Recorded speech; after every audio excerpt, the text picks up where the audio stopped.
కూడి చేరి ఉన్న మీ అందరికీ నా హృదయపూర్వకమైన వందనాలు. సంఘ కాపరి తల్లిగారికి, అన్నకు నా హృదయపూర్వకమైన వందనాలు.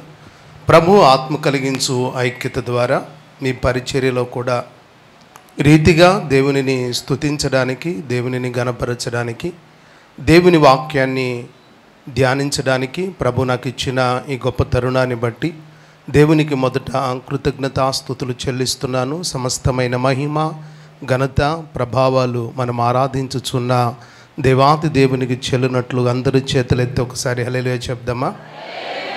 అందరూ కలిసి సంతోషంగా చెప్దామా? ఈ 5 దినాలు కూడా మరి సంఘక్షేమం కొరకై, కుటుంబాల ఆశీర్వాదం కొరకై ఆత్మ ప్రేరేపణ ద్వారా ఏర్పాటు చేసిన ఈ ఉపవాస ప్రార్థన మొదటి రాత్రి మీ మధ్యలో నిలిచి ఉండుట సమస్తమైన ఘనతకు అర్హుడైన దేవుడు నిశ్చయముగా మనతో మాట్లాడును గాక. పరిశుద్ధ గ్రంథంలో నుంచి చాలా కొద్ది నిమిషాలు దేవుని వాక్యాన్ని ధ్యానం చేసుకుందాం. యోవేలు ప్రవచన గ్రంథం మొదటి అధ్యాయం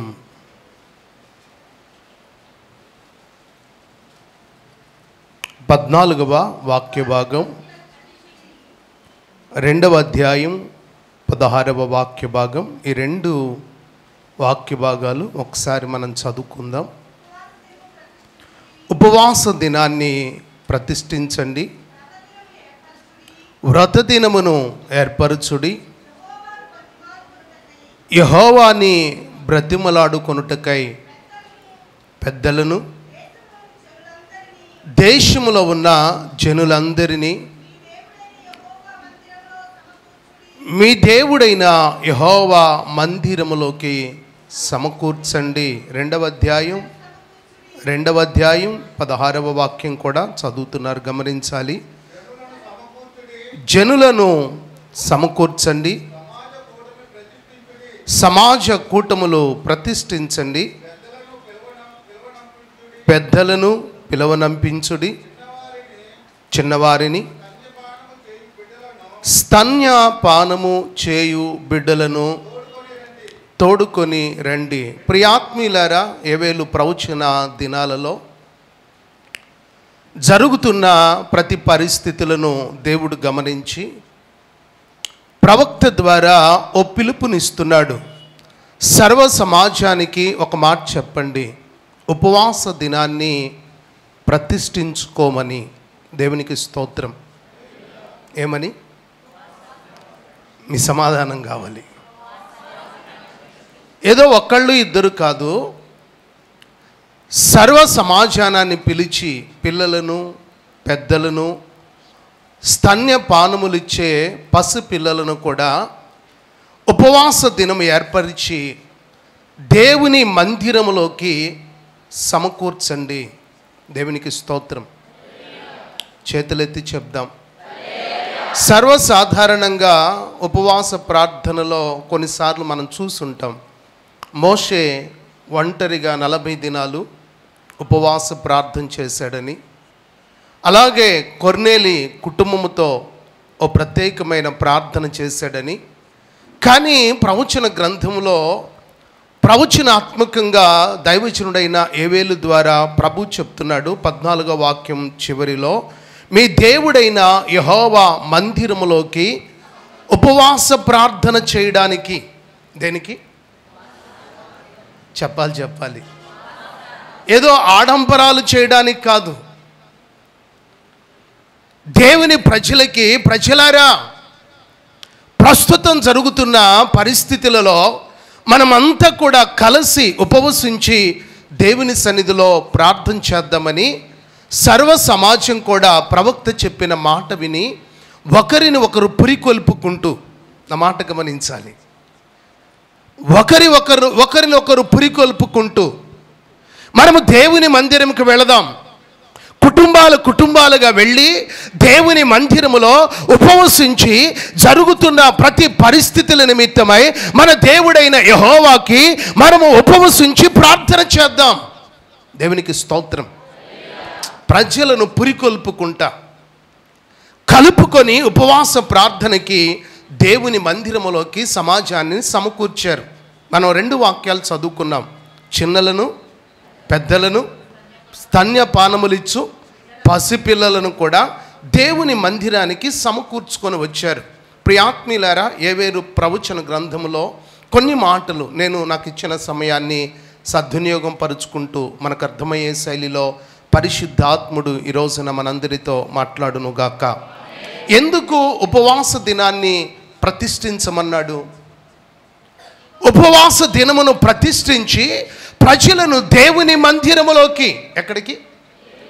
సర్వసాధారణంగా కొందరు మనకు సమాధానం చెప్తారు, బ్రదర్ మేము ఈ లెంట్ డేస్లో, నేను చెప్పొచ్చో చెప్పకూడదో నాకు తెలియదు కానీ కొందరు ఏమని చెప్తారంటే, ఈ 40 రోజులు మేము ఉపవాసం ఉన్నాం బ్రదర్, ఉదయకాలం మొదలుకొని రమారమి మధ్యాహ్నం 3 గంటల వరకు. కొందరైతే ఉదయకాలం మొదలుకొని సాయంకాలం సూర్యుడు అస్తమించే వరకు అయ్యా ఒక పొద్దు చేస్తా, అదే ఒక పూట తింటా, దేవుని సన్నిధిలో 40 దినాలు ఉపవాసం చేస్తున్నాం అని చెప్తారు. కానీ దేవుని వాక్యం సెలవిస్తుంది వ్యక్తిగతంగా కాదు. ఈ ఉపవాస ప్రార్థన ఎలా చేయాలంటే కుటుంబాలుగా. ఎలాగా చెప్పండి సార్? ఒకరినొకరు ప్రేరేపించుకొని పురికొల్పుకొని, అది ఎక్కడ? కుటుంబాల ఇంట్లో కాదు, దేవుని మందిరములో. దేవునికి స్తోత్రం. చేతులెత్తి చెప్దాం. అసలు ఎందుకు ఉపవాస ప్రార్థన చెయ్యమని ప్రవక్త ద్వారా దేవుడు సర్వ సమాజానికి పిలుపునిచ్చాడు? నేను 3 విషయాలు మీకు చూపిస్తాను. తదుపరి ఉపవాస ప్రార్థన ఎలా చేయాలో, ఆ ప్రార్థన ప్రతిఫలం ఏమిటో వాక్య ప్రదాత అయిన దేవుడు మనందరితో మాట్లాడునుగాక. అదే యేవేలు ప్రవచన గ్రంథం 1వ అధ్యాయం 6, 7 వాక్య భాగాలు చదువుతారా? ఒక్కళ్ళు చదువుతారా?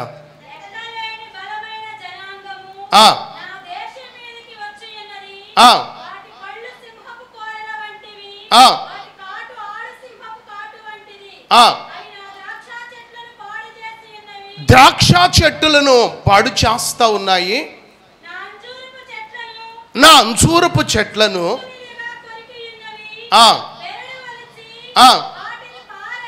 ప్రియాత్మీయులారా, ఎందుకు ఉపవాస ప్రార్థనను ప్రతిష్ఠించమని ప్రవక్తకు దేవుడు పిలుపునిచ్చాడంటే, దేవుని వాక్యం సెలవిస్తుంది దేశమును పాడు చేయడానికి.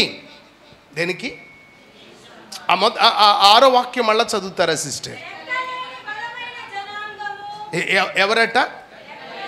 లెక్కలేని బలమైన ఒక సైన్యం దేశాన్ని పాడు చేయడానికి. దేనికి? అందుకే క్రైస్తవ లోకమా, మీరు నిమ్మకు నీరెత్తినట్లుగా ఉండక దేవుని సన్నిధిలో నీ దేశం కొరకై చేతులెత్తి ఉపవసించి ప్రార్థించు. దేవునికి స్తోత్రం. చేతులెత్తి చెప్దామండి. నీ దేశంలో జరుగుతున్న బలత్కార్యాలు మాన్పబడాలని, దేశంలో జరుగుతున్న ప్రతికూలమైన పరిస్థితులు మార్చబడాలని, దేశంలో 7వ వాక్యంలో కూడా చెప్పాడు, ద్రాక్ష చెట్లను, ఏటిని? ద్రాక్ష చెట్లను అంటే దాని అర్థం ఏమిటంటే సంతోషాన్ని. దేన్ని? ఒక మహా సైన్యం.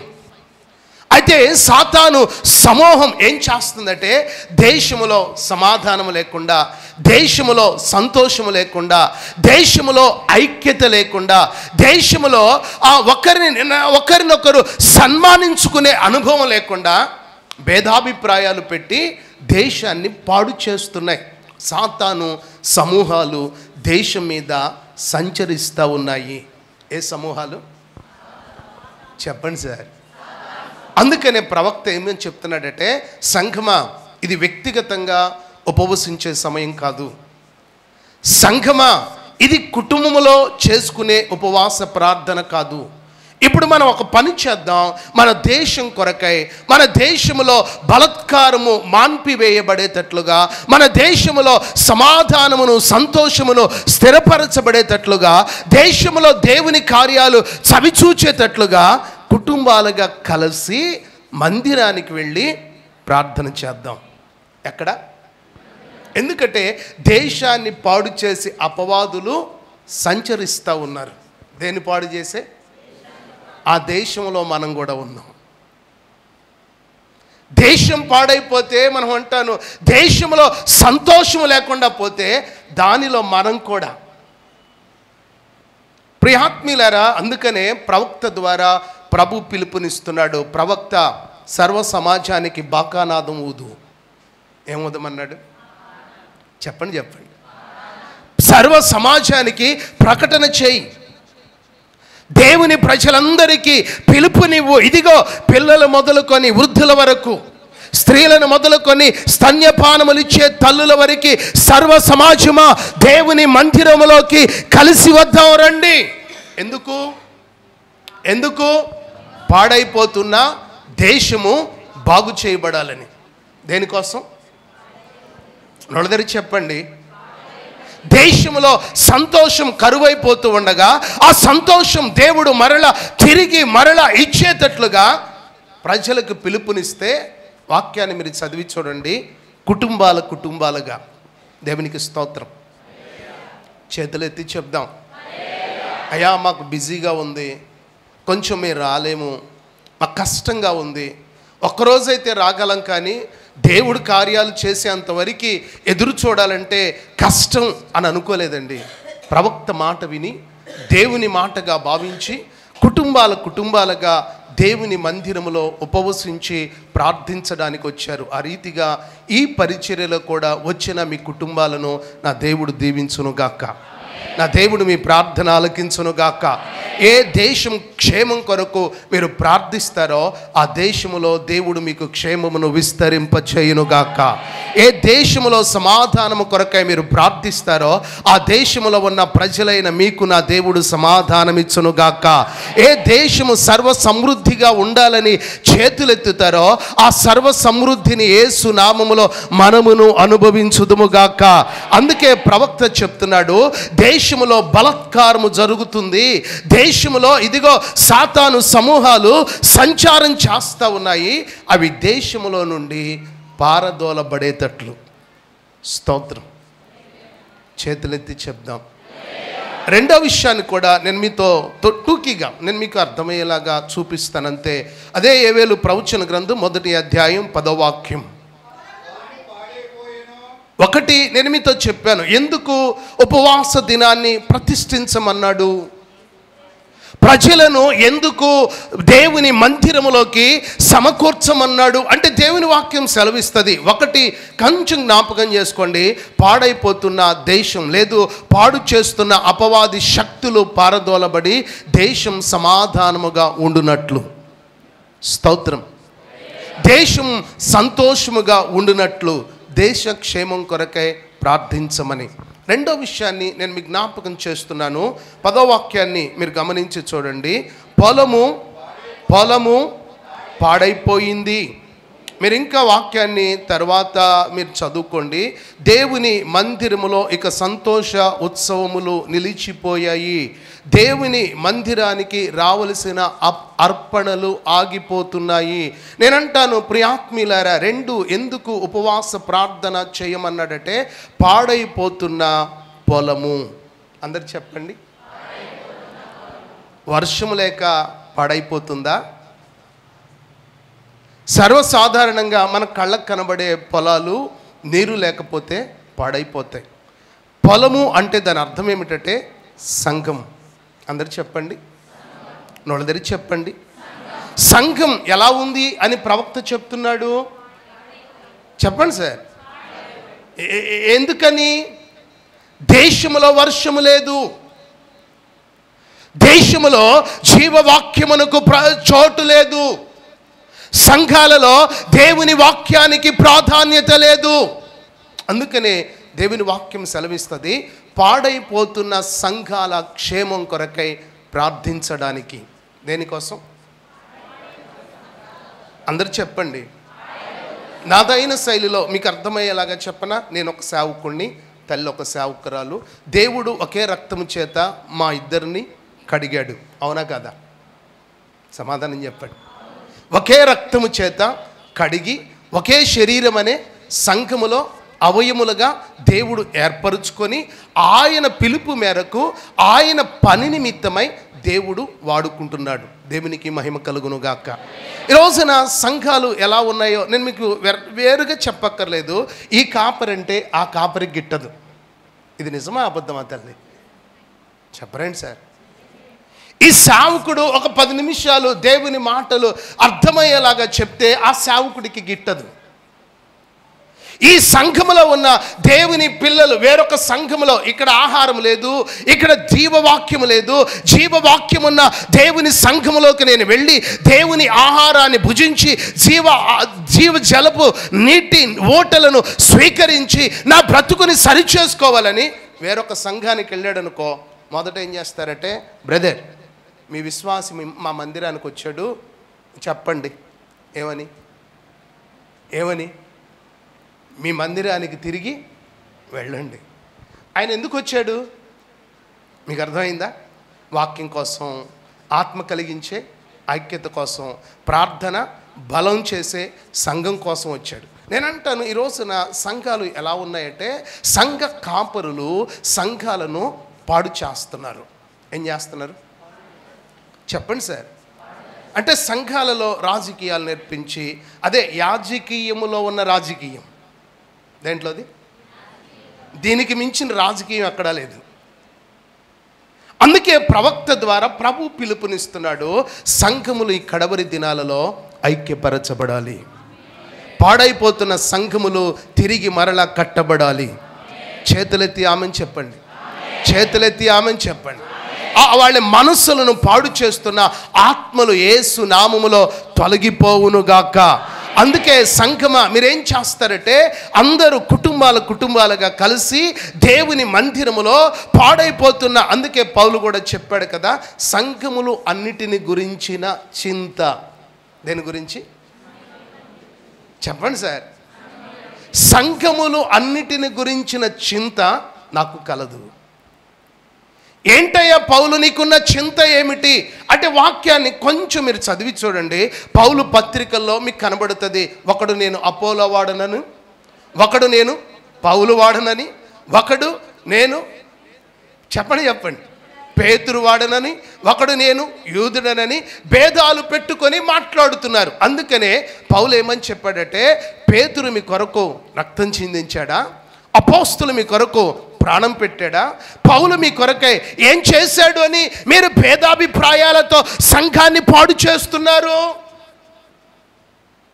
అందుకనే పాడైపోతున్న సంఘాన్ని చూసి ఊరకుండకుండా ఉండాలని ఏవేలు ప్రవచన దినాలలోనే ప్రభు పిలుపునిచ్చాడు, పాడైపోతున్న సంఘాలు కట్టబడాలని. స్తోత్రం చెప్పండి. చేతులెత్తి చెప్దాం, సంతోషంగా చెప్దాం. మూడో విషయం కూడా నేను టూకీగా మీతో చూపిస్తున్నాను, అంత వివరించట్లేదు. అదే ఏవేలు ప్రవచన గ్రంథం 1వ అధ్యాయం 17-18 వాక్యాలు.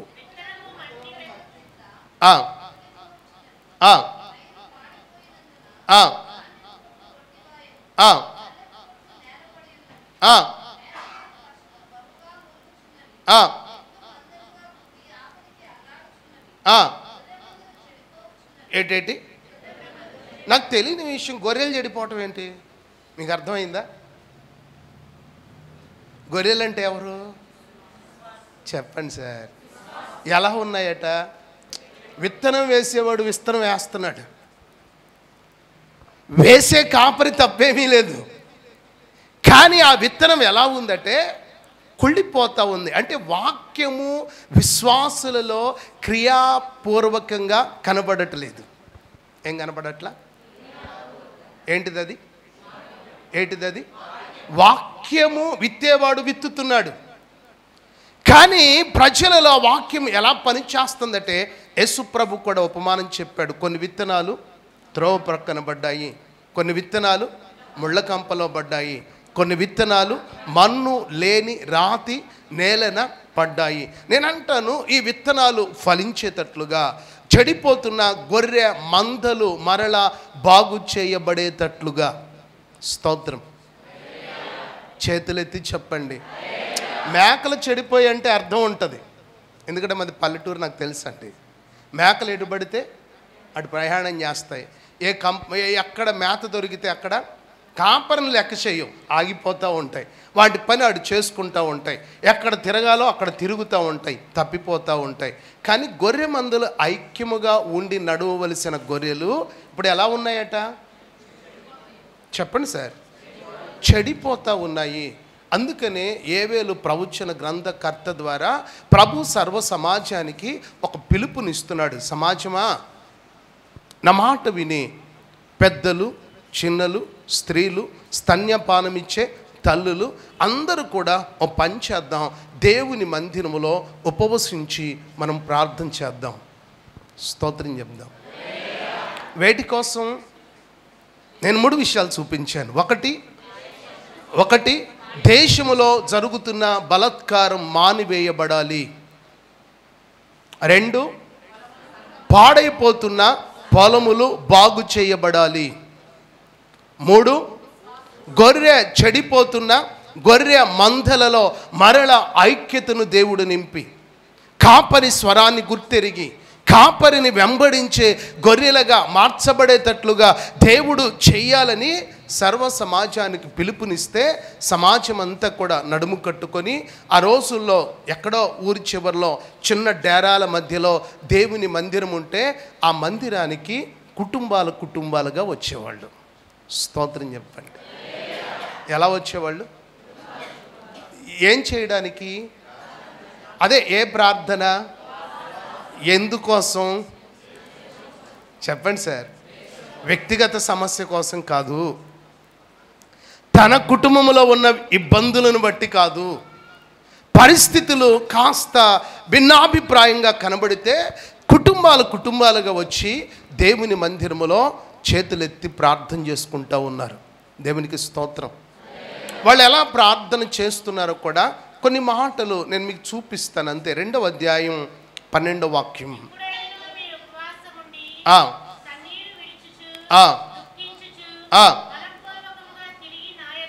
ఒకటి మీరు నోట్ చేయండి. వచ్చిన వాళ్ళు ఎలా ప్రార్థన చేస్తున్నారంటే కన్నీటితో. అందరు చెప్పండి, వాళ్ళందరూ చెప్పండి. కన్నీళ్ళు స్త్రీలకు మాత్రమే వస్తాయా? పురుషులకు రావా? చెప్పండి సార్. మీరు పరిశుద్ధ గ్రంథంలో చదివి చూడండి. పరుపు కొట్టుకొని పోయేదాకా దావీదు కన్నీళ్లతో రాత్రంతా ప్రార్థించాడు. హిజ్కియా గోడ తట్టు తిరిగి కన్నీటితో వీళ్ళెవరు? దేశాన్ని ఏలుబడి చేసే రాజులు. దేవుని సన్నిధిలో కన్నీళ్లతో బ్రతిమలాడుకుంటున్నారు. అందుకే యోవేలు ప్రవచన గ్రంథకర్త కూడా ఏమంటాడంటే పురుషులను, స్త్రీలను, చిన్నపిల్లలను అందరిని పిలుచుకొని రండి, వాళ్ళకు ఒక మాట చెప్పండి, కన్నీటి ప్రార్థన చేయమని. ఏ ప్రార్థన? ఉపవసించి ప్రార్థన చేస్తే కార్యాలు ఎలా జరుగుతాయో నాకు తెలియదు, కానీ కన్నీటితో ప్రార్థన చేస్తే వెనువెంటనే దేవుడు కరిగిపోతాడు. ఏ ప్రార్థన? మీకు సఖ్యమైతే ఈ 5 రోజులు, 5 రోజులేనన్నా దేవుని పాద సన్నిధిలో మీ ఎదుట ఉంచబడిన సమస్య, ఒకవేళ సంఘ పరిస్థితులే కావచ్చు, లేదు తోటి గొర్రె మందలలో ఉన్న పరిస్థితులే కావచ్చు, లేదు దేశంలో అపవాది సంచరిస్తూ జరిగిస్తున్న కార్యాలను గురించే కావచ్చు, మీరు చేసే ప్రతి ప్రార్థనలో కూడా ఒక చిన్న కన్నీటి బొట్టును కార్చి ఏం చేసి చెప్పండి సార్? ఈ రోజుల్లో ప్రార్థన ఫ్యాషన్ అయిపోయింది. నాకు తెలుసండి, ఇంచుమించుగా నేను 2004 నుంచి దేవుని పరిచర్యలో ఉన్నాను. అప్పటి నుంచి ఇప్పటికీ నేను గమనిస్తే నా సేవ ప్రారంభ దినాలలో ఏ సమస్య వచ్చినా దేవుని మందిరానికి వచ్చి ఏడ్చి ప్రార్థన చేసుకునేవాళ్ళు. ఈ రోజున సమస్య వస్తే సంఘం కాదు కానీ సేవకుడు వచ్చి ప్రార్థన చేస్తే చాలు అన్నట్టున్నారు. అందుకే ప్రవక్త ఏమంటున్నాడంటే సంఘానికి కన్నీటి ప్రార్థన చెయ్యమని చెప్పు. ఏ ప్రార్థన? చెప్పండి సార్. 2వ విషయం కూడా నేను మీతో చూపిస్తాను. 13వ వాక్యం.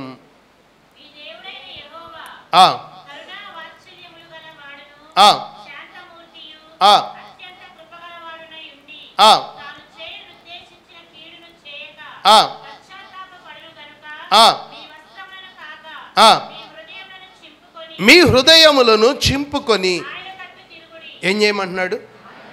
2, పశ్చాత్తాపడి ప్రార్థన చేయండి.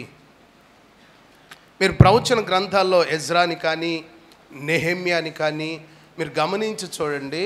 ఈ అపరాధము మాదని భావించి ప్రార్థిస్తున్నామయ్యా, క్షమించండి. ఎప్పుడో వాళ్ళ పితరులు చేసిన అపరాధాలకి వాళ్ళు దోషులై పట్టబడితే, దానియేలు గ్రంథంలో కూడా మీరు గమనించి చూడండి, పితరులు చేసిన అపరాధాలకి పట్టబడితే వాళ్ళు ఏమని ప్రార్థన చేస్తున్నారంటే, మాదిగా భావించండి. స్తోత్రం. చేతులెత్తి చెప్పండి. అంటే ప్రార్థన శైలి నేను మీతో చూపిస్తున్నాను.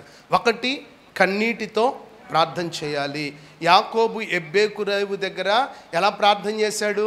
మగసిరి గలవాడై కన్నీటితో దేవుడు కార్యం చేసేదాకా, దేవుడు సమాధానం ఇచ్చేదాకా, దేవుడు ఆశీర్వదించాను అని మాట ఇచ్చేదాకా ఆయన పాదములను విడవక కన్నీటితో బ్రతిమలాడుకున్నాడు. స్తోత్రం. ఈ ఆత్మీయ సంఘము మీద దేవుడు పోయినుగాక. ఒకవేళ ఇప్పుడు ఉంటే దానిని రెట్టింపు చేయునుగాక. దేవుడు నిశ్చయముగా కన్నీటి పశ్చాత్తాప ప్రార్థనకు ఈ 5 దినాలు ఎవరు ఏ విషయాలైతే ప్రభుని ఉదయకాలం, మధ్యాహ్న కాలం, సాయంకాలం ప్రభువుని అడుగుతారో వాళ్ళ జీవితాలలో ఎనలేని గొప్ప కార్యాలు నా దేవుడు చేయునుగాక. ఎనలేని వింత కార్యాలు నా దేవుడు చేయునుగాక. ఎనలేని మహత్కార్యాలు నా దేవుడు చేయునుగాక. గ్రహించలేని గొప్ప కార్యాలు దేవుడు చేయునుగాక. ఊహకు మించిన కార్యాలు దేవుడు చేయునుగాక. అడిగి ఊహించిన దానికంటే అత్యధికమైన కార్యాలతో దేవుడు ప్రజలను నింపునుగాక. అందుకే సంఘమా, దేవుని మందిరములో సమకూర్చబడి కన్నీళ్లతో మన దేవునిని బ్రతిమలాడుదాం. దేవునికి స్తోత్రం. ఇంకొక మాట కూడా నేను చూపించి ముందుకెళ్తాను. ఈ ప్రార్థన ప్రతిఫలం ఏమిటో కూడా నేను మీకు చూపిస్తాను. ప్రియాత్మీయులారా, 17వ వాక్యం కూడా ఒకసారి చదువుతారా? 2వ అధ్యాయం 17వ వాక్యం.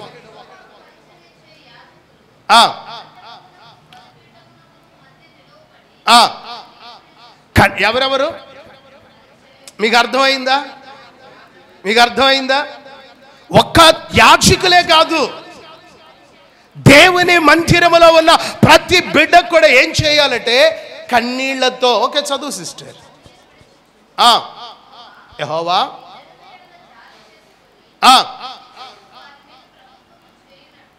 ప్రభుత్వము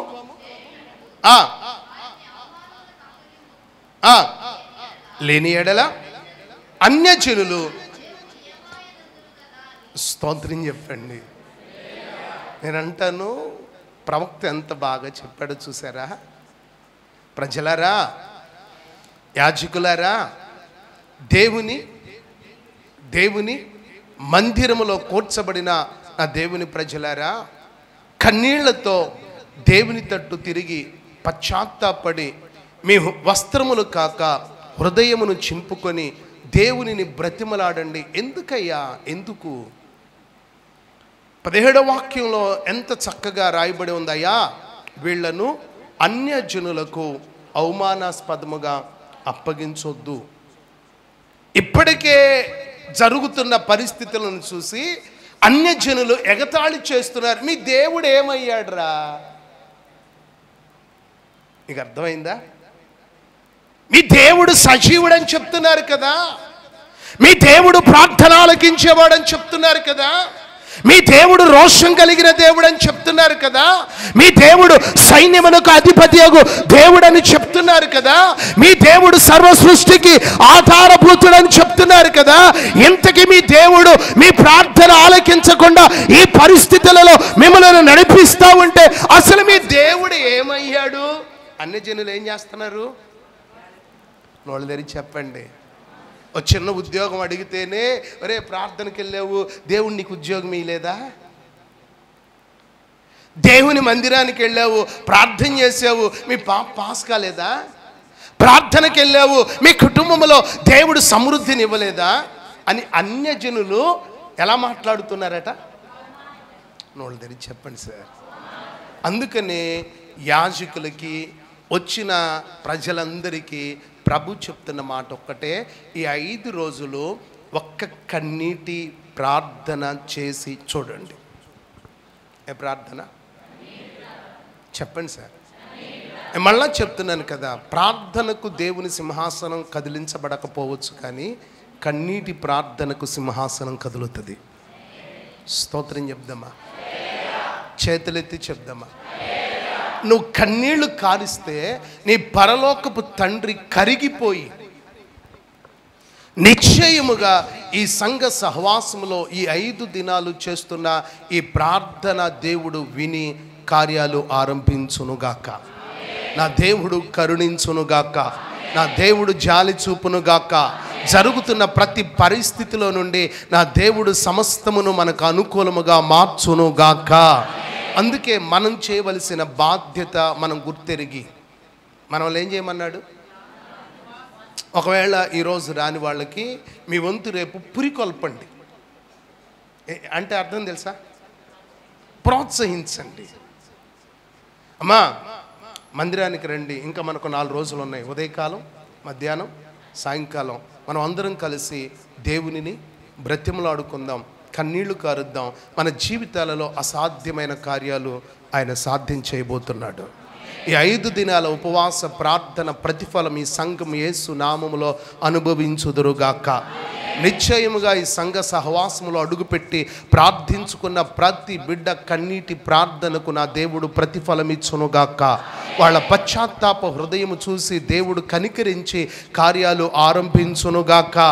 అందుకే దేవుని వాక్యం సెలవిస్తుంది. 17వ వాక్యంలో మీరు చదువుకున్నారు కదా, కన్నీళ్లు విడుచుచు నీ జనుల ఎడల జాలి చేసుకోమని దేవునిని బ్రతిమలాడండి.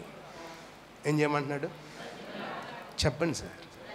ఇలా మనం చేస్తే దేవుడు ఏం చేస్తాడు? నేను 2 చెప్పాను. ప్రస్తుతం ఉన్న పరిస్థితులు. ఏం పరిస్థితులు? దేశము మీద బలాత్కారము జరుగుతున్నది, అనేకమైన సైన్యాలు సంచరిస్తూ ఉన్నాయి. వాటి నుండి ప్రజలు తప్పించబడాలి. పరిస్థితి 2, పొలములు పాడైపోయి ఉన్నాయి. అవి మరలా దేవుని శరీరం అనే సంఘములో ఒక్క అవయముగా యేసు నామములో పని చేయబడాలి. 3, గొర్రె మందలు చెడిపోయి ఉన్నాయి. చెడిపోయిన ఆత్మీయ బ్రతుకులను దేవుడు సరిచేయును గాక. స్తోత్రం చెప్తారా? ప్రస్తుతం ఉన్న ఈ పరిస్థితిలో మనం చేయాల్సిన పని కూడా చెప్పాను. మనం కన్నీళ్లతో పశ్చాత్తాపడుతూ దేవునిని బ్రతిమలాడుకుంటూ మన వస్త్రాలు కాక హృదయాలను చింపుకొని దేవుని తట్టు తిరిగి దేవునిని వేడుకుందాం.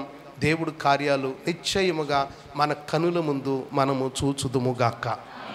స్తోత్రం చెప్తారా? నేను ప్రాముఖ్యంగా చాలా కొద్ది నిమిషాలు 3 విషయాలు నేను మీకు చూపించి ముగిస్తాను. మనం ఇలా ప్రార్థన చేస్తే అందరూ అనండి, మీ పక్క వాళ్ళకి సెకండ్ ఇచ్చాక మనం కన్నీటి ప్రార్థన చేద్దామని చెప్పండి. చెప్పండి సార్, మీ అనుకున్న వాళ్ళకి కూడా చెప్పండి. మనం అందరం కన్నీటి ప్రార్థన చేద్దాం, కుటుంబంతో కలిసి వచ్చి ప్రార్థన చేద్దాం అని చెప్పండి. ఒకళ్ళొకళ్ళు ప్రేరేపించండి. మనం అందరం కలిసి దేవుని కార్యాలు చూచేటట్లుగా దేవునిని బ్రతిమలాడుకుందాము. ఈ ఒక్క మాట ప్రజలకు సెకండ్ ఇచ్చి చెప్పండి. దేవుడు కార్యాలు చూసే వరకు దేవుణ్ణి బ్రతిమలాడుకుందాం.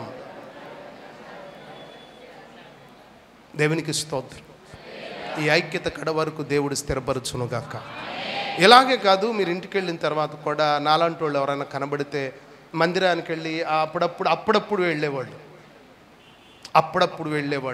వాళ్ళను కూడా ప్రోత్సహించనక్క, మా మందిరంలోకి రండి, ఉపవాస ప్రార్థన చేస్తున్నాము, మీ ఉంటున్న సాతాను శక్తులను దేవుడు పారదోలును గాక. మీరు అక్కడ ప్రార్థన చేయటం కాదు, వాళ్ళని ఇక్కడికి తెచ్చిపెట్టండి. అందరూ కలిసి చేయండి, దేవుడు కార్యాలు చేస్తాడు. ఈ ప్రార్థన ప్రతిఫలం ఏమిటి? ఏవేలు ప్రవచన గ్రంథకర్త పిలుపునిస్తే సర్వ సమాజం కూడా దేవుని మందిరములో ఉపవసించి కన్నీటితో ప్రార్థన చేయటానికి దేవుని మందిరములో సమకూర్చబడ్డారు. నా మాటలు అర్థమవుతున్న వాళ్ళు చేతులెత్తి హల్లెలూయా చెప్తారా? నాకు లోక సంబంధమైనవి తెలియదండి, నాకు తెలిసింది ఒకటల్లా బైబిలే. ఎక్కువ చదువుకుంటాను, అయ్యే చెప్తాను. ఇలా మనం ప్రార్థన చేస్తే దేవుడు ఏం చేస్తాడు? ఎలా ప్రార్థన చేస్తే?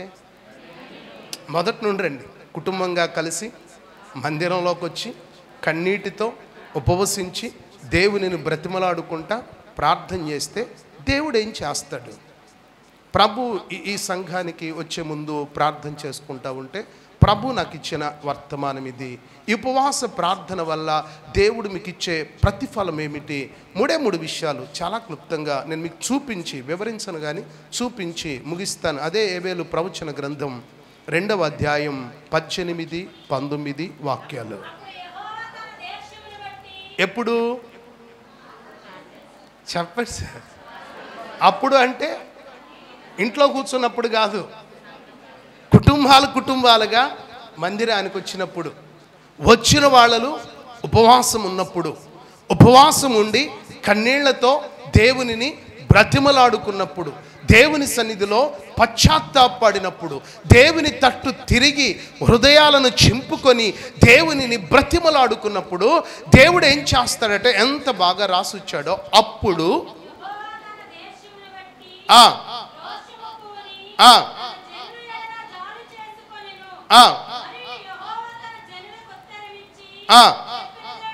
ఏమనగా ఇకను అన్యజనులలో ఒకటి. ఈ ఉపవాస ప్రార్థన ముగింపు ప్రతిఫలం ఏంటో తెలుసా? మిమ్మలను దేవుడు అవమానాస్పదముగా ఉంచడు. చేతులెత్తి ఆమెని చెప్పండి. ఒకవేళ ఉద్యోగం చేసే దగ్గర అవమానించబడుతున్నామేమో, ఒకవేళ దేవుని మందిరానికి వచ్చి కూడా అన్య జనుల మధ్యలో అవమానాస్పదంగా మీ దేవుడు ఏం చేశాడు, మీ దేవుడు గొప్ప దేవుడైతే మీకు ఈ శ్రమలు ఎందుకు, మీ దేవుడు గొప్పవాడైతే మీ కుటుంబాలకు ఈ పరిస్థితి ఏమిటి, ఇదిగో మనలో దేవుళ్ళు లేరని, ఇదిగో ఆయన దేవుడని వెళ్ళారు కదా, ఆయన మీకు ఏం చేశాడు అని ఎగతాళి చేసిన వాళ్ళు ఉన్నారే. అదే ప్రభు చెప్తున్నాడు, నువ్వు ఎక్కడెక్కడ అవమానించబడ్డావో ఒకసారి ఆలోచించుకోండి. నేను పలానా వ్యక్తి నన్ను దేవుని ఎరిగి మందిరానికి వెళ్ళినందుకు అవమానించారయ్యా, ఈ పరిస్థితిలో ఈ ఉపవాస ప్రార్థనలో ముగించబడాలి. స్తోత్రం చెప్పండి. ఇప్పుడు నీ అవమానం కొట్టివేయబడాలంటే నువ్వేం చేయాలి చెప్పండి సార్?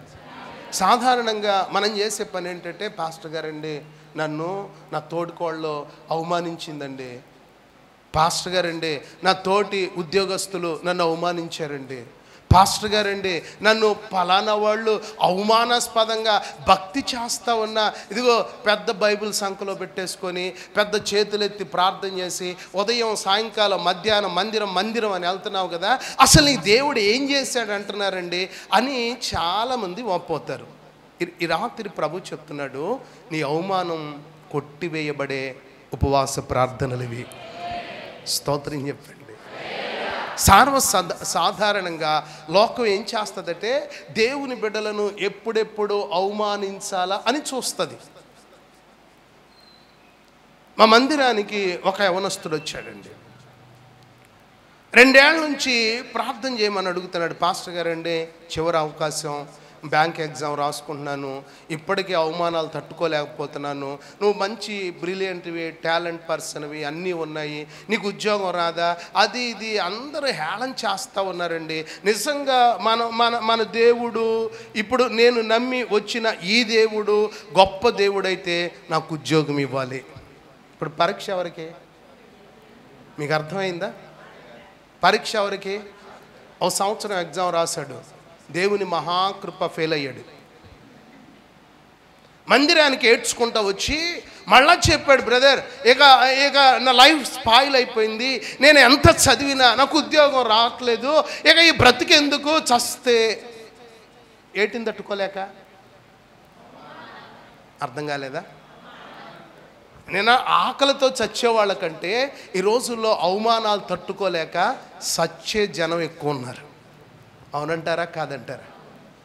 చిన్న మాటన్న తట్టుకోలేక ఆ బ్రదర్ వచ్చి ఏడ్చి, అయ్యా నిజంగా నేను ఒకప్పుడు విగ్రహారాధికుడిని, ఇప్పుడు యేసుప్రభు దేవుడని మా అక్క చెప్తే నమ్మి మీ మందిరానికి వచ్చి ప్రార్థన చేయించుకున్నాను, నిజంగా మీ దేవుడు గొప్పడైతే నేను ఒకటే చెప్పాను, ఈ రోజున దేవుడు ఇవ్వలేదంటే నీకేదో బెస్ట్ ఇవ్వబోతున్నాడు.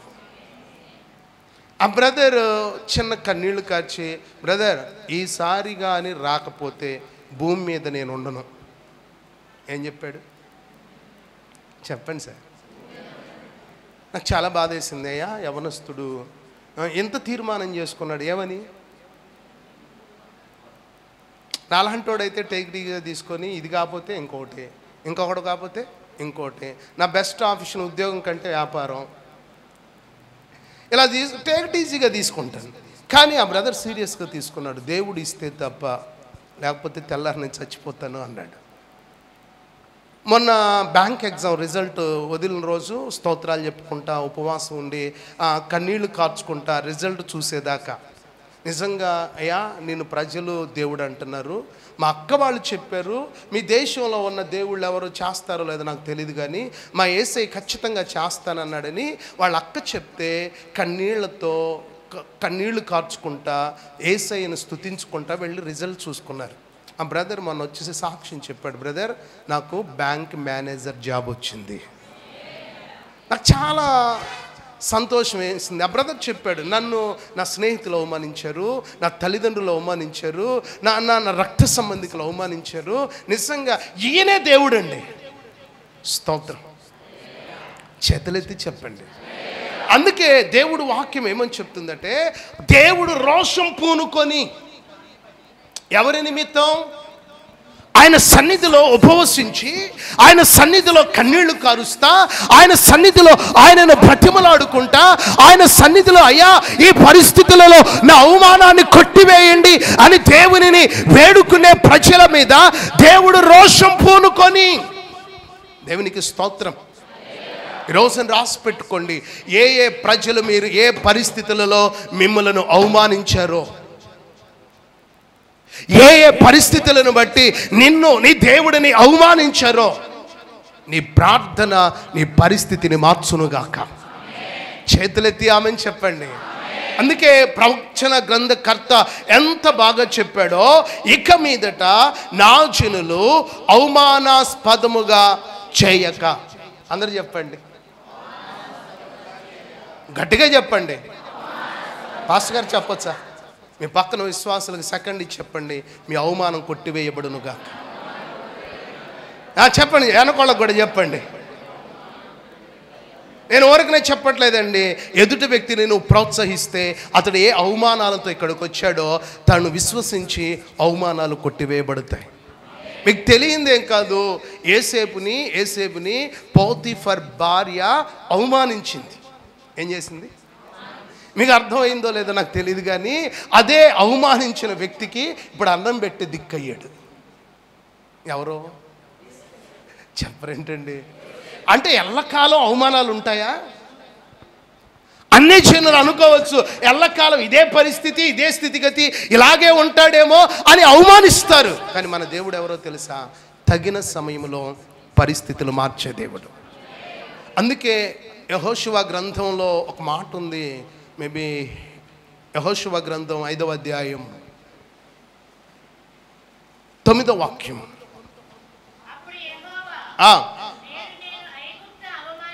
ఏ అవమానం? ఐగుప్తి అంటే లోకం. లోకస్తులలో దేవుని బిడ్డలైన మీకు వచ్చిన అవమానం, దేవుని ప్రజలను ఎరుగని ప్రజల ద్వారా దేవుని ప్రజల మీదికి వచ్చిన అవమానం. ప్రభు ప్రవచనాత్మకంగా చెప్తున్నాడు, మీ మీద ఈ సంవత్సరం ఈ ఉపవాస ప్రార్థన తరువాత ఉండదు. చప్పట్లు కొడుతూ దేవునికి స్తోత్రం చెప్పండి. ఈ ఉపవాస ప్రార్థన తరువాత ఇక అవమానం ఉండదు. ఎందుకంటే ప్రభుయే చెప్తున్నాడు, మీ అవమానాన్ని నేను. ఇంకొక మాట కూడా చూపించిన యెషయా ప్రవచన గ్రంథం 61వ అధ్యాయం 7-8 వాక్యాలు.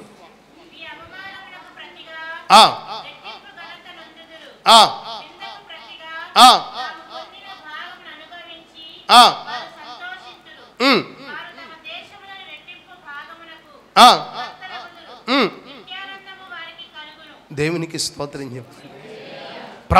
ప్రభు ప్రవచనాత్మకంగా ఈ మాటలు ఈ సంఘానికి చెప్పమని నన్ను పంపించాడు. ఈ సంఘానికి రాకమునుపు ప్రార్థన చేసుకుంటున్నా, ప్రభువా ప్రజలు ఎలాంటి వాళ్ళో నాకు తెలియదయ్యా, సంఘం ఏ నడిపింపులో ఉందో నాకు తెలియదయ్యా, అసలు ఆ పరిస్థితుల మధ్యలో ఉన్న ప్రజలకి ఏ మాటలు చెప్పాలో ఈ పరిశుద్ధ గ్రంథంలో ప్రభువా నీవిస్తే నీ బోరగా నేను వెళ్ళి వాడబడతాను, మీరు ఇవ్వండి అంటే ప్రభు చెప్పాడు. ఆ సంఘములో చాలామంది అవమానంతో ఉన్నారు. దేనితో చెప్పండి, వాళ్ళకు చెప్పు, వాళ్ళ అవమానం నేను కొట్టివేశానని, అవమానానికి ప్రతిగా ఘనతనివ్వబోతున్నానని, నిత్య ఆనందము చేత వాళ్ళను నింపబోతున్నానని. మీ తోటి వాళ్ళకు కూడా చెప్పండి, నీ అవమానం గణపరచబడునుగాక, నీ అవమానానికి ప్రతిగా పాస్టర్ గారు మీ అవమానానికి ప్రతిగా రెట్టింపు ఘనత పొందుదురుగాక. ఎందుకంటే సావుకులు అవమానించే వాళ్ళు ఉంటారా ఉండరా? అరే ఇదేం ప్రసంగం రా అనేవాళ్ళు ఉంటారు. కానీ దేవుడు ఘన పరిచేటట్లుగా నా దేవుడు వాడుకొనుగాక, నా దేవుడు బలపరచునుగాక.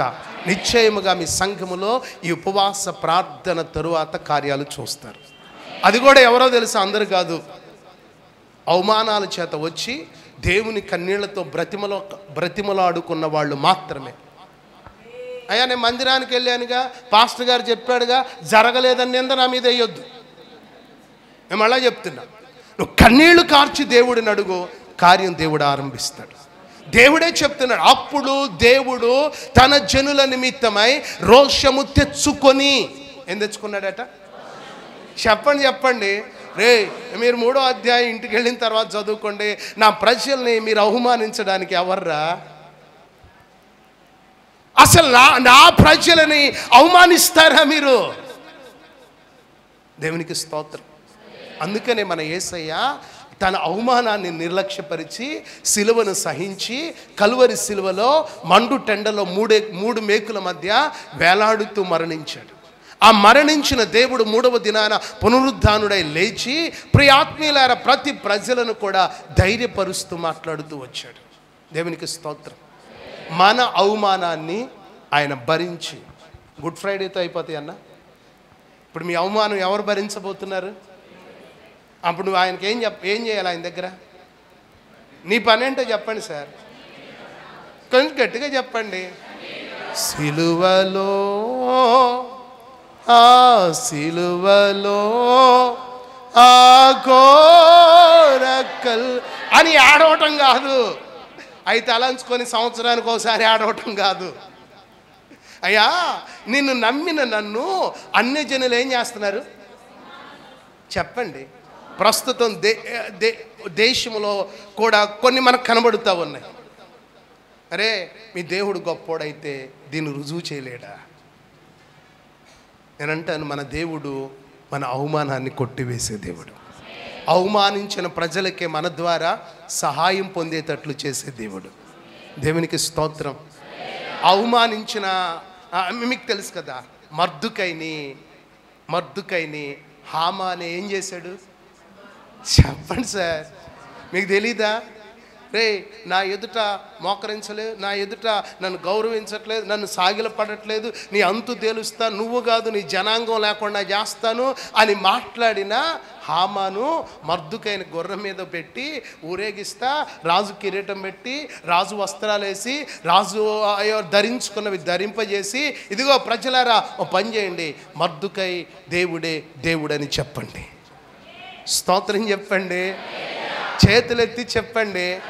ఒకవేళ హామానులాగా ధన గర్వం చేత, ఒకవేళ హామానులాగా అధికార గర్వం చేత, ఒకవేళ హామానులాగా తనకున్న పలుకుబడి అనే గర్వం చేత మిమ్మల్ని కొందరు అవమానించవచ్చు. దేవుడు చెప్తున్నాడు, ఆ అవమానానికి ప్రతిగా ఈ సంవత్సరం నేను ఘనతనివ్వబోతున్నాను. ఒక మర్దుకైని హామాను చేత గణపరిచిన దేవుడే నిన్ను అవమానించిన ప్రజల చేత నా దేవుడు గణపరుచునుగాక. దేవునికే సమస్తమైన మహిమ ఘనత ప్రభావాలు చెల్లునట్లుగా చేతులూపుతూ అందరూ స్తోత్రాలు చెప్దామా? స్తోత్రం చెప్దామా? మన అవమానాన్ని కొట్టివేయుచున్న దేవునికి చేతులూపుతూ స్తోత్రం స్తోత్రం స్తోత్రం స్తోత్రం స్తోత్రం స్తోత్రం స్తోత్ర. దేవునికే మహిమ ఘనత ప్రభావాలు చెల్లును గాక. స్తోత్రం చెప్దాం. ఇంత గొప్ప దేవుడిని మనం కలిగి ఉన్నాం కాబట్టి ఆ దేవుని సన్నిధిలో ఒక చిన్న కన్నీటి ప్రార్థన చేసి చూడండి, కార్యాలు ఈ రాత్రి నుండే దేవుడు ఆరంభించునుగాక. రెండో విషయాన్ని కూడా నేను చెప్పచ్చాను, ఇంకా టైం ఉందా, ఇబ్బంది ఏం లేదా? రెండో విషయాన్ని కూడా నేను మీకు చూపిస్తాను. అదే 2వ అధ్యాయం 25వ వాక్యం.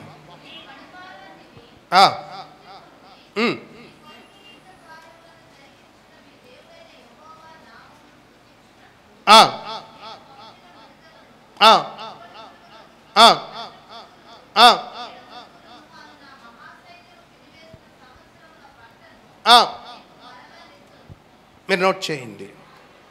మరలా ఇస్తాను. నా ఉపవాస ప్రార్థన, నా ప్రతిఫలం ఏమిటి? నా అవమానమును కొట్టివేస్తాడు, అవమానానికి ప్రతిగా ఘనతనిస్తాడు. స్తోత్రం చెప్పండి. 2, నేను మీతో చెప్తున్నాను, నువ్వు కన్నీళ్లు కార్చి కుటుంబంగా దేవుని సన్నిధిలో ఉపవసించి ప్రార్థన చేస్తే దేవుడు ఏం చేస్తాడంటే తిరిగి మరలా ఇస్తాడు. నువ్వు ఏటినైతే కోల్పోయావో,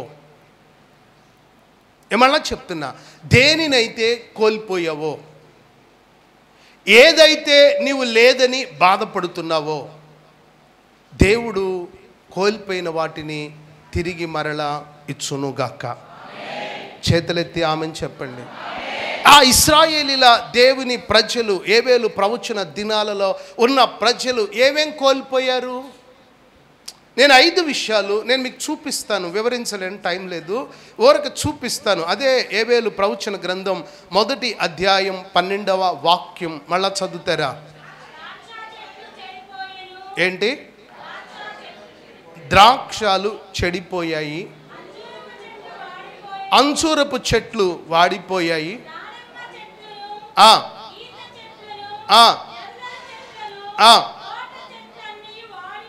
పాడైపోయాయి, నరులలో సంతోషము లేదు.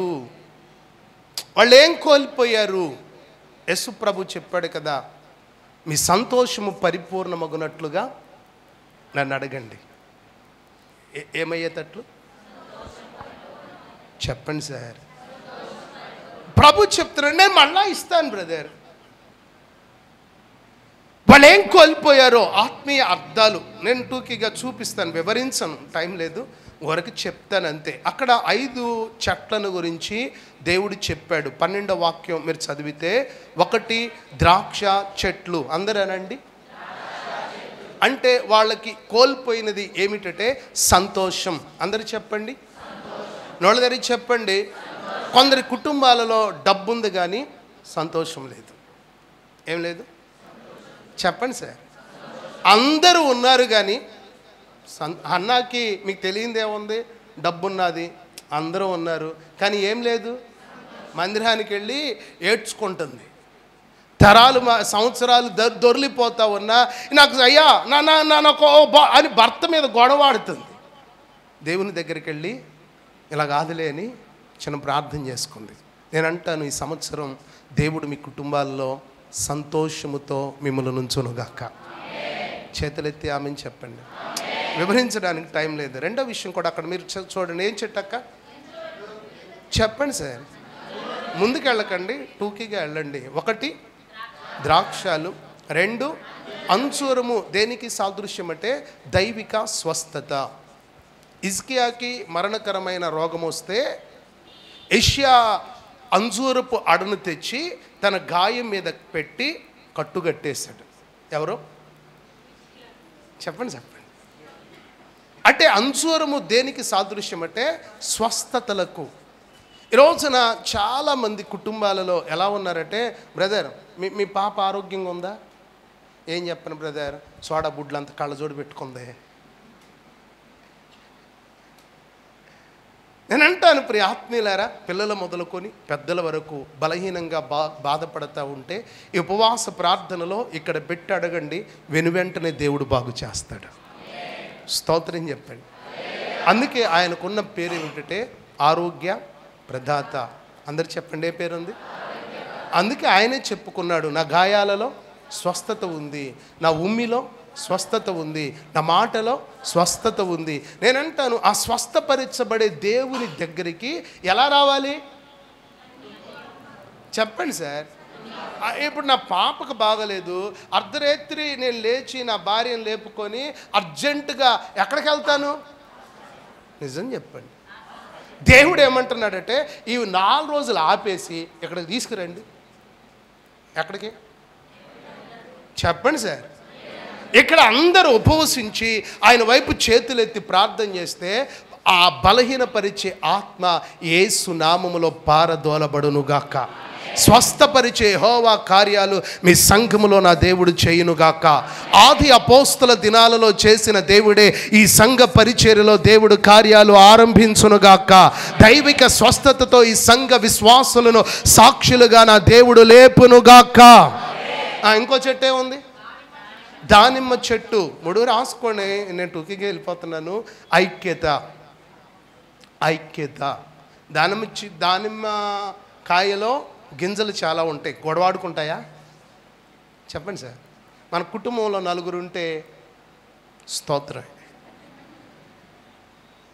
నేను ప్రత్యేకంగా చెప్పక్కల్లా. ఈరోజున అపవాదం ఏం చేస్తున్నాడంటే, దేవుని పిల్లల కుటుంబాలలో సమాధానాన్ని చెడగొట్టాలని. ఏమని మీకు అర్థమయ్యేలాగా చెప్పేస్తాను. అమ్మా, పనికి వెళ్ళి వచ్చాను, ప్రార్థన కూర్చుంటే అట్ట భర్తకు భోజనం పెట్టాలని ఇంకిత ఏం పోయింది చెప్పరేంటండి. పాపం అక్కలు వేసి వండిద్ది, కానీ ఉప్పు ఎక్కువేసి వండిద్ది. నేనంటాను ప్రియ ఆత్మీయులారా, ఎక్కడో గట్ట ఏదో ఒక చిన్న కారణాన్ని చూపించి సమాధానాన్ని పాడు చేస్తున్నాడు.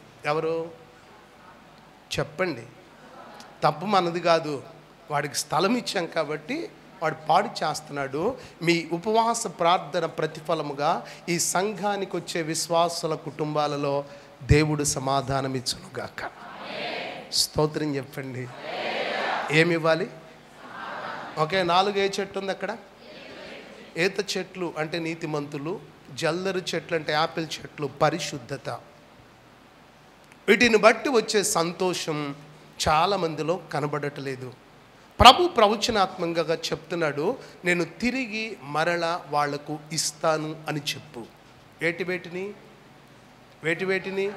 నేను అయి చెప్పాను. సంతోషాన్ని, స్వస్థతను, ఐక్యతను, నీతిని, పరిశుద్ధతను దేవుడు మీ సంఘములో పరిపూర్ణము చేయును గాక.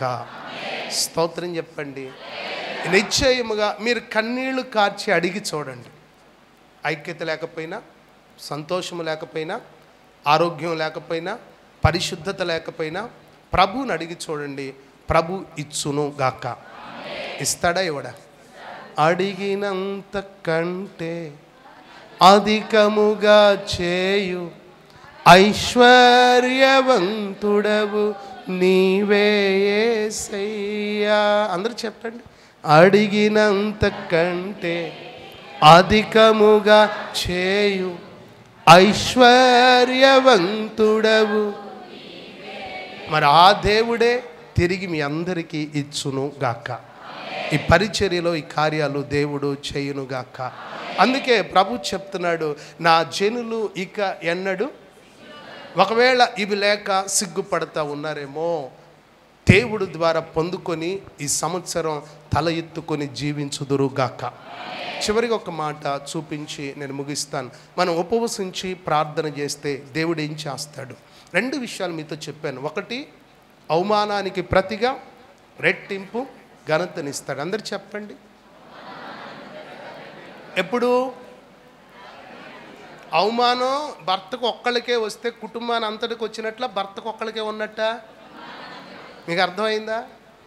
పిల్లలకు మాత్రమే వస్తే తల్లిదండ్రులకు ఉండదా? ఇప్పుడు మా అమ్మాయి ఫెయిల్ అయింది అనుకుందాం, ఇప్పుడు అవమానం ఎవరికి? ఇప్పుడు అది రాకూడదంటే ఎవరిని అడగాలి? అర్థమైతే చాలు. అది ఎలా అడగాలి? అడిగి చూద్దాం. 2, మనం కన్నీళ్లతో ఉపవసించి దేవునిని బ్రతిమలాడుకుంటే దేవుడు ఏం చేస్తాడు? మనం కోల్పోయినవి, మనకు లేనివి తిరిగి మరలా ఇచ్చును గాక. అందరు చెప్పండి, ఏమిస్తాడు? నేను కోల్పోయినది, అది సంతోషమైన, సమాధానమైన, ఆరోగ్యమైన, ఒకవేళ నీతిగా జీవించే పరిశుద్ధత అయినా, దేవుడు తిరిగి మరలా ఇచ్చును గాక. మీ సంతోషం యేసు నామములో పరిపూర్ణం అగును గాక. రెట్టింపైన సంతోషముతో మీ కుటుంబాలను నా దేవుడు నింపును గాక. మూడో విషయం కూడా నేను చూపించి ముగిస్తాను. అదే యోవేలు ప్రవచన గ్రంథం 2వ అధ్యాయం 28వ వాక్యం 29వ వాక్యం. 2 వాక్యాలు త్వరగా చదువుతారా?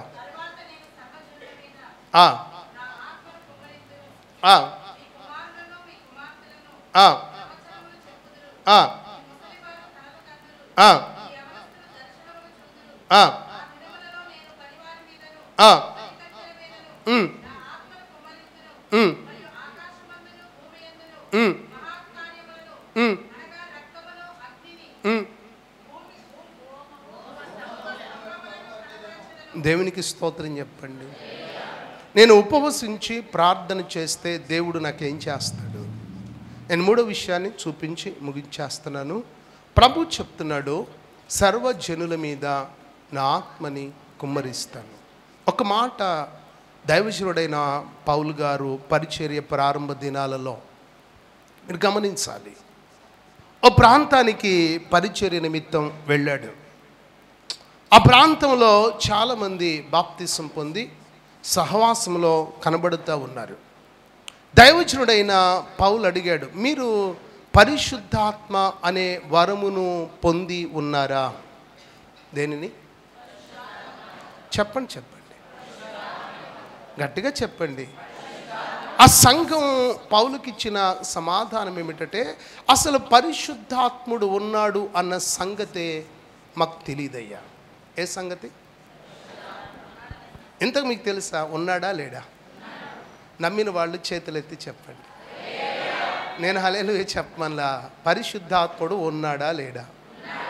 గట్టిగా చెప్పండి. ఇంతకు మీలో ఉన్నాడా లేడా? నాకు అది కావాలి.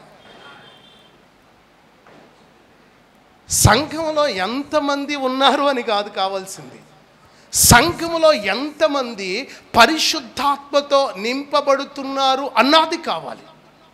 దేవాది దేవుడు చెప్పాడు, కడవరి దినాలలో మనుషులందరి మీదకి నా ఆత్మని పంపిస్తాను. స్తోత్రం చెప్తారా? ఎఫెసీ పత్రికలో ఒక మాట చదువుకుందాం, నేను ముగిస్తాను. ఎఫెసీ గ్రంథం, ఎఫెసీ పత్రిక 1వ అధ్యాయం 13వ వాక్యం.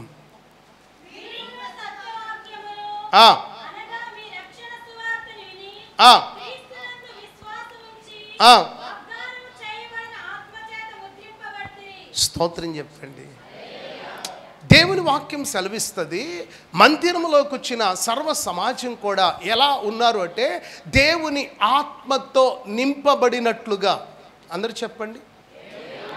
యోవేలు ప్రవచన దినాలలో ప్రవచన గ్రంథకర్త చెప్తున్నాడు, సంఘం ఉపవసించి కుటుంబాలుగా కన్నీళ్లతో దేవునిని బ్రతిమలాడుకున్నప్పుడు దేవుడు తన ఆత్మను పంపించాడు. దేవునికి స్తోత్రం. ఆ ఆత్మ ఏం చేసింది? మీరు వాక్యాన్ని చదివి చూడండి. ముసలివాళ్ళు కలలు కంటున్నారు, యవనస్తులు చెప్పండి దర్శనాలు చూస్తున్నారు, కుమారులు ప్రవచనాలు చెప్తున్నారు. దేవుని ఆత్మ ఆ సంఘంలో ఏం చేస్తున్నాడు అంటే దేవుని వాక్యం సెలవిస్తుంది, యవన బిడ్డలు ప్రవచించేటట్లుగా. దేవునికి స్తోత్రం. ఈ ఉపవాస ప్రార్థన ఈ కడవరి దినాలలో దేవుని ఆత్మ మీ మీద మెండుగా కుమ్మరించునుగాక. ఆ ఆత్మ ద్వారా సంఘములో యవనస్తులు ప్రవచించుదురుగాక. సంఘ క్షేమము నిమిత్తమై ప్రవచించే ఆత్మ ద్వారా నా దేవుడు ముద్రించునుగాక. వాక్యం చక్కగా చెప్తుంది. ఇదిగో ముసలివాళ్ళు కలలు కంటారు. పాడుగలలు కాదండోయ్, దైవ కలలు, దైవ సంబంధమైన కలలు. రేపేం జరగబోతుందో, దేవుడు ఏం చేయబోతున్నాడో సమస్తమును వృద్ధులకు దేవుడు తెలియపరచునుగాక. ఇంకొక మాట కూడా ఏమనుంది అక్కడ, మీ యవనస్తులు దర్శనాలు చూస్తారు. నేను మిమ్మల్ని ఒక మాట అడగొచ్చో లేదో నాకు తెలియదు, కానీ అడిగే ముగిస్తాను. మీలో ఎంతమందికి దేవుడు దర్శనం ఉందో చెప్పగలరా? అయ్యా నేను మందిరానికి వెళ్తున్నాను, నేను ఈ మందిరంలో యేసయ్యను చూశాను అన్న వాళ్ళు గట్టిగా హల్లెలూయా చెప్పండి. ఓ దర్శనం. నువ్వు ప్రార్థన చేసుకుంటున్నప్పుడు మీకు తెలీదా, పేతురు ప్రార్థన చేసుకుంటున్నప్పుడు ఒక దుప్పటి దించబడినట్లుగా ఏం చూశాడు? చెప్పండి సార్, ఏం చూశాడు? నేనంటాను, ఒట్టిగా వచ్చి వెళ్ళటం కాదండి. దేవుని ఆత్మ ధనముతో కొనలేవు. దేవుని ఆత్మ నీవు కన్నీళ్లతో ప్రార్థిస్తే నిశ్చయముగా నీ మీదకి నా దేవుడు పంపించునుగాక. ఆత్మ జరగబోయే ప్రతి సంగతులను కూడా నీకు ముందుగానే నా దేవుడు బయలుపరుచునుగాక. జరగబోయే విషయాలు దర్శన రూపములో. ఏ రూపంలో చెప్పండి సార్? ఇప్పుడు నాకు దర్శనం వచ్చింది, నేను దర్శనానికి అవిధేయుడును కాక నడిస్తే దేవుడు నన్ను కాపాడి వాడుకొనుగాక. చేతులెత్తి ఆమెను చెప్దామా? ఈ రీతిగా మీ సంఘములో ప్రతి బిడ్డను దేవుడు మార్చునుగాక. అందుకే ప్రభు చెప్తున్నాడు, ప్రజలను పిలవండి. ముసలోళ్ళు ఏం చేస్తారు చెప్పండి? ఆత్మ పొందుకొని ఆత్మ ద్వారా దేవుని యొక్క కలలు, ఇదిగో పరలోకంలో దేవుడితో మాట్లాడుకున్నట్లు దేవుని ఎదుట నిలబడి పరిశుద్ధుడు అతి పరిశుద్ధుడు అని పాడుకున్నట్టు. స్తోత్రం. నేను ఎప్పుడు ఒకటే అనుకుంటానండి, నేను చచ్చిపోయే లోపల పరలోకంలో నీ ఎదుట నిలబడినట్లుగా నాకు చూపించు చాలు. నా కోరిక మీకు అర్థమైందా? పరలోకంలో నీ ఎదుట నిలబడినట్లు నాకు చూపించి అప్పుడు తీసుకో. అప్పుడు నాకు కన్ఫర్మ్ అయిపోద్ది నా టికెట్ ఎక్కడ ఉంది. చెప్పరేంటండి? నేను ప్రభుని అదే అడుగుతున్నానయ్యా, పరలోకంలో నీ ఎదుట ఉన్నాను అని చూపిస్తే అప్పుడు సంతోషంగా ఇప్పుడు రమ్మన్నా వస్తా. ఎందుకంటే ఆ పిలుపు కోసమే ఎదురు చూస్తున్నా. ఈ లోకంలో మహా అయితే 70 సంవత్సరాలు అధిక బలం ఉంటే, ఆయన చెప్పాడు యాకోబు గారిని అడిగితే ఎలా బ్రతికారయ్య అంటే, అంత ఆయాసము, ఈ బ్రతికే కంటే అక్కడ వేదన లేదు, దుఃఖం లేదు, అవమానం లేదు, ఏమీ లేవు. హ్యాపీగా ఆయన ముఖ దర్శనం చేసుకుంటా వేవేల దూతల మధ్య పరిశుద్ధులతో కలిసి దేవునిని గణపరిచే భాగ్యం మనందరికీ ఇచ్చునుగాక. అలా ఇవ్వాలంటే మనలో దేవుని ఆత్మ ఉండాలి. ఏముండాలి? రోమపత్రికలో పౌలు చెప్పాడు కదా, ఆత్మ లేనివాడు నీవాడు కాదు, దేవునివాడు కాదు. దేవునివాడు అవ్వాలంటే ఇప్పుడు నీలో ఏముండాలి? పాస్టర్ గారు నేను మందిరానికి అది చేశానండి, ఇది చేశానంటే అది కాదు నాకు కావాల్సింది. నీలో దేవుని ఆత్మ కావాలి. రాత్రి దేవుడు మిమ్మల్ని రగిలించునుగాక. ఈ మొట్టమొదటి రాత్రి దేవుని ఆత్మతో ఈ సంఘమంతా నింపబడునుగాక. ప్రవచనాలతో దేవుడు నింపునుగాక. అన్య భాషల వరము దేవుడు కుమ్మరించునుగాక. అందరూ అలాగే లేచి నిలబడి ప్రార్థన చేసుకుందాం. ఏవేలు ప్రవచన దినాలలో ప్రజలందరూ కూడా ఉపవసించి సమాజముగా కూడి ప్రార్థించుకున్నారు. ఆ ప్రార్థన ప్రతిఫలం ఏమిటి? నేను 3 విషయాలు చెప్పాను. 1, అవమానానికి ప్రతిగా ఘనతను పొందుకున్నారు. 2, వాళ్ళు కోల్పోయినవి తిరిగి సంపాదించుకున్నారు. 3, దేవుని ఆత్మ ద్వారా ముద్రింపబడ్డారు. మీరు ఎక్కడ ఉన్నా కూడా అటు ఇటు తిరగకుండా, టైం వేస్ట్ చేసుకోకుండా ఉన్న ఈ యొక్క 5 నిమిషాలు దేవుని పాద సన్నిధిలో చేతులెత్తి మనసారా అడగండి, అయ్యా మా కుటుంబంలో ఎన్నో అవమానాలు ఉన్నాయి, ఎన్నో ప్రతికూలమైన పరిస్థితులు ఉన్నాయి. వాటన్నిటిలో నుంచి అయ్యా నేను నిశ్చయముగా మీ ద్వారా గణపరచబడాలయ్యా అని అందరూ కూడా చేతులెత్తి కొద్ది నిమిషాలు మనసును తెరిచి ప్రార్థన చేసుకుందా. ఈ కడవరి దినాలలో ఈ సంఘాన్ని దేవుడు ప్రేమించి ఉపవసించి ప్రార్థించడానికి ఎందుకు పిలుపునిచ్చాడో గుర్తించండి. నువ్వు ఒక్కడిగా చేయడానికి కాదు, కుటుంబాలుగా సంఘములో ఉన్న ప్రతి కుటుంబము కూడా దేవుని మందిరములో సమకూర్చబడి, ఇదిగో సంఘమా ప్రస్తుతం జరుగుతున్న పరిస్థితుల నిమిత్తమై భారముతో ఉపవసించి కన్నీళ్లతో ప్రార్థించమని ప్రవక్త పిలుపునిచ్చినప్పుడు ప్రజలు తరలి వచ్చారు. రాత్రి వచ్చిన నీవు మొదటి రాత్రి ధన్యుడవు. చేతులెత్తి ప్రభువుని అడగండి. నిశ్చయముగా ఈ ఉపవాస ప్రార్థనలో పాలు పొందిన మీ అవమానమును కొట్టివేయబోతున్నాడు. కన్నీటితో ఏ ప్రజల మధ్య అవమానించబడ్డావో, ఏ వ్యక్తుల ద్వారా నీవు అవమానించబడ్డావో, ఏ సందర్భాలలో ప్రజలు నీవు అవమానిస్తూ వచ్చారో దేవునికి చెప్పు. హల్లెలూయా, హల్లెలూయా, హల్లెలూయా, హల్లెలూయా, హల్లెలూయా, హల్లెలూయా, హల్లెలూయా, హల్లెలూయా. స్తోత్రమేసయ్యా. ఒక్క 5 నిమిషాలు ప్రార్థనలో గడిపి ముగించుకుందాం. దైవజనులు ఈ మొదటి రాత్రి మీ దీవెనతో సాగనంపబోతున్నారు. అందరూ కూడా చేతులెత్తి ప్రార్థన చేసుకున్నా. అయ్యా, ఇప్పటికే దేవా నిన్ను ఎరిగి కూడా చాలా పొందుకోలేని స్థితిలో ఉన్నానయ్యా. సంతోషం లేదు, సమాధానం లేదు, ఐక్యత లేదు అయ్యా, పరిశుద్ధత లేదు ప్రభా. అయ్యా అయ్యా అనారోగ్యంతో బాధపడుతూ ఉన్నాను. ఈ పరిస్థితులన్నీ మార్చగలిగే నీ పాద సన్నిధిలో నాకు ఈ సంవత్సరం మంచి అవకాశం ఇచ్చారయ్యా. సంఘముగా కూడి ప్రార్థించుకోవడానికి, తిరిగి మరలా పొందుకునే ఓ గొప్ప భాగ్యమును. హల్లెలూయా హల్లెలూయా హల్లెలూయా హల్లెలూయా. స్తోత్రమాండవరే. అందరూ చేతులెత్తి దేవునిని నిండు మనసుతో స్తుతి చెల్లిస్తూ, అందరూ కూడా ఏక మనసుతో స్తోత్ర వచనములతో దేవుని మందిరములో స్తుతించుటకు మీ నోరు బాగుగా తెరిచి దేవునిని గణపరుస్తూ, దేవుని పాదముల ఎదుట కన్నీళ్లతో దేవునిని బ్రతిమలాడుదాం. Praise the lord, praise the lord, praise the lord, praise the lord. నువ్వు అడుగుతూ ఉండగానే దేవుని ఆత్మ మీలోకి దిగివచ్చుచు ఉన్నది. దేవుని ఆత్మ నిన్ను నిలబడనివ్వలేనంత శక్తితో నిన్ను తాకుచూ ఉండగా అడగండి అడగండి అడగండి. Praise the lord, praise the lord, praise the lord, praise the lord, praise the lord, praise the lord, praise the lord, praise the lord, praise the lord, praise the lord, praise the lord, praise the lord. స్తోత్రమేసయ్యా, స్తోత్రమేసయ్యా, స్తోత్ర మేసయ్యా. ఈ రాత్రి మా మధ్యలో అదృశ్య దేవునిగా, ప్రార్థన ఆలకించు దేవునిగా, కన్నీళ్లు తుడిచే దేవునిగా, గొప్ప కార్యాలు చేసే దేవునిగా, వింత కార్యాలు చేసే దేవునిగా ఈ ఉపవాస ప్రార్థన మొదటి రాత్రే మా మధ్యలో సంచరించుచు ఉన్న సజీవుడా. హల్లెలూయా హల్లెలూయా హల్లెలూయా. స్తోత్రం స్తోత్రం స్తోత్రం స్తోత్రం స్తోత్రం స్తోత్రం స్తోత్రం స్తోత్రం స్తోత్రం స్తోత్రం స్తోత్రం స్తోత్రం స్తోత్రం స్తోత్రం స్తోత్రం.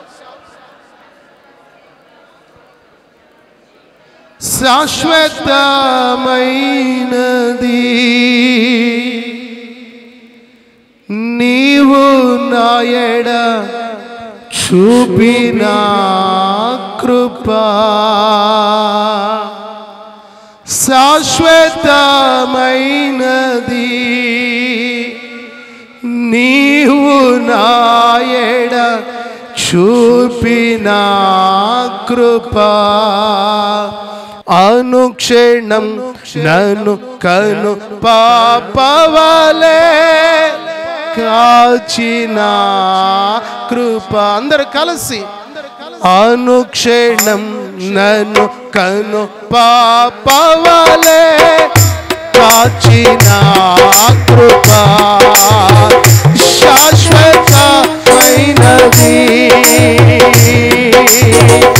నీవు నాయడ చూపిన కృపా. నీకు బహుదూరమైన చేరతీసిన నా తండ్రివి, నీకు బహుదూరమైన చేరతీసిన నా తండ్రివి, నిత్య సుఖశాంతియే నాకు నీవు కౌగిలిలో, నిత్య సుఖశాంతి నాకు నీవు కౌగిలిలో, శాశ్వతమైనది నీవు నాయడ చూపిన కృపా, అనుక్షణం నన్ను కను కృపా, అనుక్షణం నన్ను కను పాపవలే కాచిన కృపా, శాశ్వతమైనది నీవు నాయడ చూపిన కృపా. పర్వతములు కలగినను మెట్టలు దాటారిల్లినా, పర్వతములు కలగినను మెట్టలు దాటారిల్లినా, నా కృప నీవు వీడగాని అభయమిచ్చితివే నా కృప నిన్ను వీడగాని అభయమిచ్చితివే నా కృప నిన్ను వీడగాని అభయమిచ్చితివే శాశ్వతమైనది నీవు నా ఎడ చూపిన కృప అనుక్షణం నన్ను కరుణామలే అనుక్షణం నన్ను కరుణామలే కాచిన కృప అనుక్షణం నన్ను కరుణామలే కాచిన కృప తట్టుడి నీకు దొరికెదను తట్టుడి దొరికెదను అడుగు ప్రతివానికి ఆత్మను ఇచ్చేదానంటివే అడుగు ప్రతివానికి ఆత్మను ఇచ్చేదానంటివే అడుగు ప్రతివానికి ఆత్మను ఇచ్చేదానంటివే అడుగు ప్రతివానికి ఆత్మను ఇచ్చేదానంటివే అడుగు ప్రతివానికి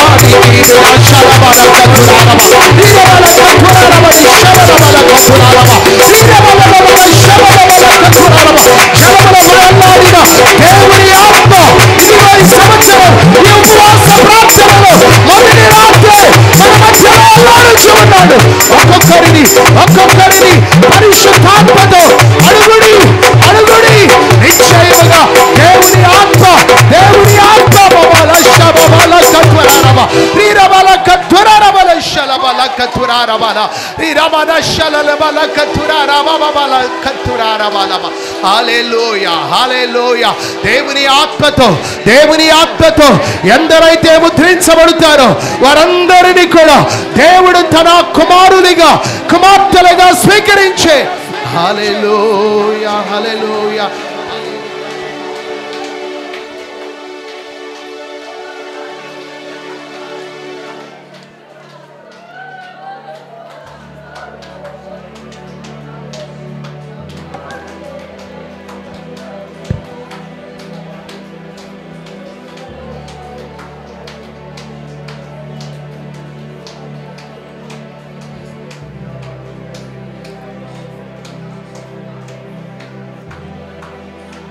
ఈ ఉపవాస దినాలు దేవుడు తన మాటను ఈ మొదటి దినమున ప్రత్యక్షపరుచుకున్నాడు. నిజముగా పాడైపోయినటువంటి స్థితిలోంచి విడిపిస్తానని, బలాత్కారము చేయబడినటువంటి పరిస్థితుల నుండి విడిపిస్తానని, పాడైపోయి తిరిగిపోతున్నటువంటి పరిస్థితులన్నిటినీ ఆయన చక్కదిద్దుతానని ఈ రాత్రి ఒక వాగ్దానాన్ని దేవుడు మనకు చేశాడు. కన్నీటితో ఈ ఉపవాస దినములు నువ్వు ప్రార్థించగలిగినట్లయితే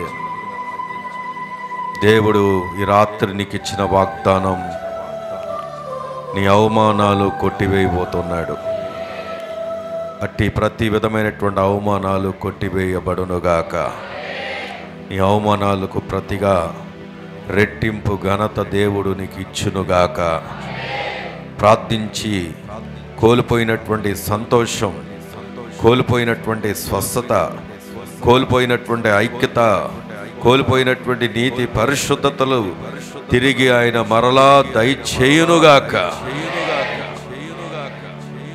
సర్వజనుల మీద ఆయన ఆత్మను కుమ్మరిస్తానని వాగ్దానం ఇచ్చిన దేవుడు నేటి నుండి ఆయన ఆత్మ నింపుదల చేత నీవు, నీ కుటుంబము, నీ బిడ్డలు దేవుని సన్నిధానంలో సంతోషంగా వర్ధిల్లుతూ నీ నామము ఘనత పొందినట్లుగా దేవుని నామమును ఘనపరిచే గొప్ప భాగ్యము దేవుడు నీకు దయచేయునుగాక. మహాపరిశుద్ధుడైన దేవా, దయగలిగిన ప్రభు, మహోన్నతుడా, మీకు వందనాలు. ఎంత గొప్ప దేవుడు నాయన, మమ్మల్ని ప్రేమిస్తున్నావు, అందుకే ఈ యొక్క ఉపవాస దినములు ఈ రీతిగా ఏర్పాటు చేయబడి నీ యొక్క సంకల్పములో, నీ మందిరములో, నీ సన్నిధిలో ఉన్న యొక్క ఆశీర్వాదము మేము మా కుటుంబాలు, చిన్నపిల్లలేమి చంటి పిల్లలేమి కుటుంబ సమేతంగా నీ పాదాలు పట్టుకున్నప్పుడు, ఉపవాసం ఉన్నప్పుడు, కన్నీరు కార్చినప్పుడు, అయ్యా ఇగో మా అవమానాలన్నీ కొట్టివేస్తానని ఈ రాత్రి ఒక చక్కని బలమైనటువంటి వాగ్దానాన్ని మాకు ఇచ్చారు. అందుని బట్టి మీకు స్తోత్రములు నాయన. ఇంకెన్నడూ అవమానాలు మా జీవితంలో లేకుండా మీరు తొలగించారు ప్రభా, మీకు వందనాలు, స్తోత్రాలు.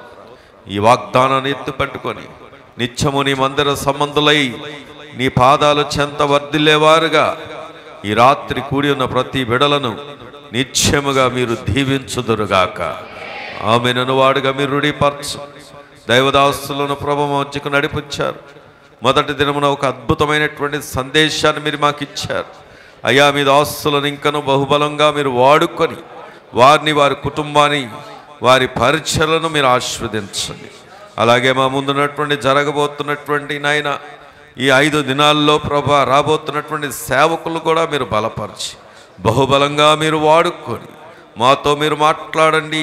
ఈ ఉపవాస దినములనైనా మేము కోల్పోయిన వాటన్నిటికీ రెట్టింపు మేము పొందుకోగలిగినట్లుగా మీ ఆశీర్వాదము చేత ప్రతి ఒక్కరిని నింపమని, ఉదయకాలము 5 గంటల నుండి 7 గంటల వరకు, 10 గంటల నుండి 12:30 వరకు చేయబడే ప్రార్థనలో కూడా మీరుండి, సాయం వేళ ప్రభ ప్రతి సేవకుడి ద్వారా మాతో మీరు మాట్లాడి ఒక అద్భుత రీతిగా, ఆశ్చర్య రీతిగా ఇక ముందు ఇగోనైనా ప్రభ మా యొక్క అడుగులు నాయన ఒక ప్రత్యేకమైనవిగా మీరు ఆశీర్వదించబోతున్నందుకే మీకు స్తోత్రములు చెల్లిస్తూ ఈ రాత్రి సేవకుడిగా మాకు ఇచ్చిన అధికారములో నీ బిడలందరికీ కూడా శుభాలు పలుకుతూ, దీవెన పలుకుతూ ప్రభువైన యేసు నామములో ప్రార్థించి స్తుతించి వేడుకుంటున్నాం మా పరమ తండ్రి.